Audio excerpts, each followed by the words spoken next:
हैं। तो ऐसे में आलोक वत्स, मुझे ये समझाइए, फरवरी 2010 में बीजेपी की नेशनल एग्जीक्यूटिव वो कहती है कि इस्लाम और क्रिश्चियनिटी यहां पर तो बराबरी है, इसमें भी ऊंच नीच वाला खेल क्यों कर रहे हो, ये कहते हुए ही रंगनाथ मिश्रा आयोग की सिफारिशों को खारिज किया था बीजेपी ने। तो आज सरकार आयोग क्यों बना रही है? देखिए, क्रिश्चियन और मुस्लिम धर्म में ये मैं इतना ज्यादा नहीं सुना हूं कभी कि यहाँ ये मुस्लिम दलित है या ये क्रिश्चियन दलित है।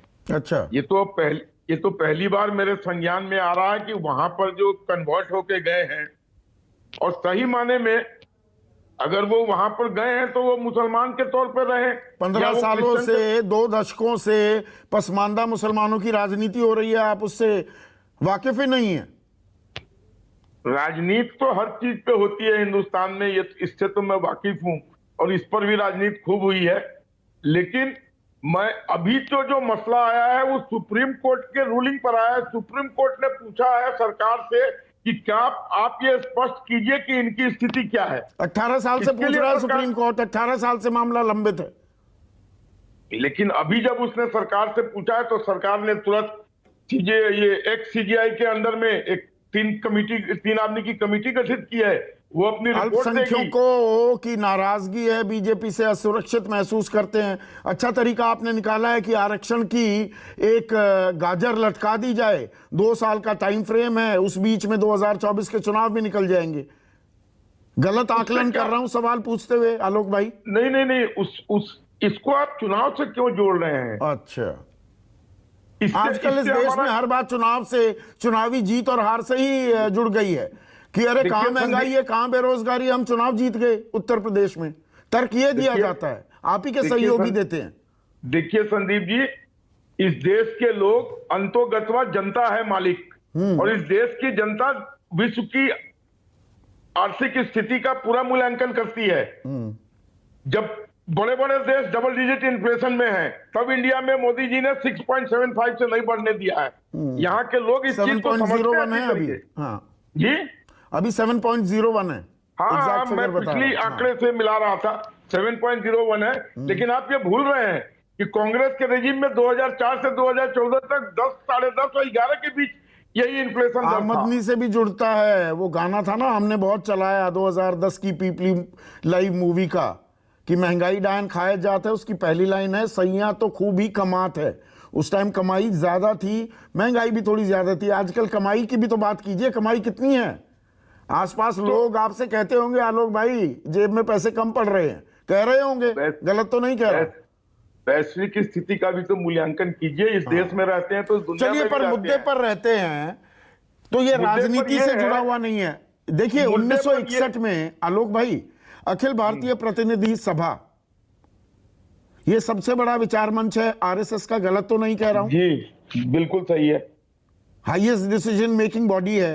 उन्होंने क्या कहा कि अलग से आरक्षण देने का अगर कोई प्रावधान या कोई स्कीम लाई जाती है अलग अलग धर्मों में, तो ये भारत की अस्मिता और भारत की यूनिटी के लिए घातक होगी। ये अखिल भारतीय प्रतिनिधि सभा ने 1961 में प्रस्ताव पास किया था। अतीत की बहुत याद दिलाते हैं ना आप, मैंने इसलिए सोचा आपको भी आपके अतीत की थोड़ी याद दिलाऊं। हम तो अभी भी इस चीज को मानते हैं कि इस तरीके के प्रावधान करने से देश और भी खंडित होगा। इनको तो ये मिलना ही नहीं चाहिए। लेकिन फिर अगर सुप्रीम कोर्ट ने कहा है, सुप्रीम कोर्ट ने ये थोड़ा कहा है, सुप्रीम कोर्ट ने सेंटर से पूछा है कि इनकी क्या पोजीशन है उसको स्पष्ट करें। हाँ, इस पर आयोग गठित हुआ है। हाँ। और आयोग अपनी सुनवाई देगा त्वरित। तो सरकार अपना रुख साफ कर दे कि नहीं, इनको नहीं मिलना चाहिए, आने दीजिए। जब आप विपक्ष में थे यही तो बात आप कह रहे थे, अब कह दीजिए। अगर सुदीप जी, अगर हम कहते तो लोग कहते हैं एंटी मुस्लिम है, एंटी क्रिश्चियन है। आयोग को फैसला करने दीजिए।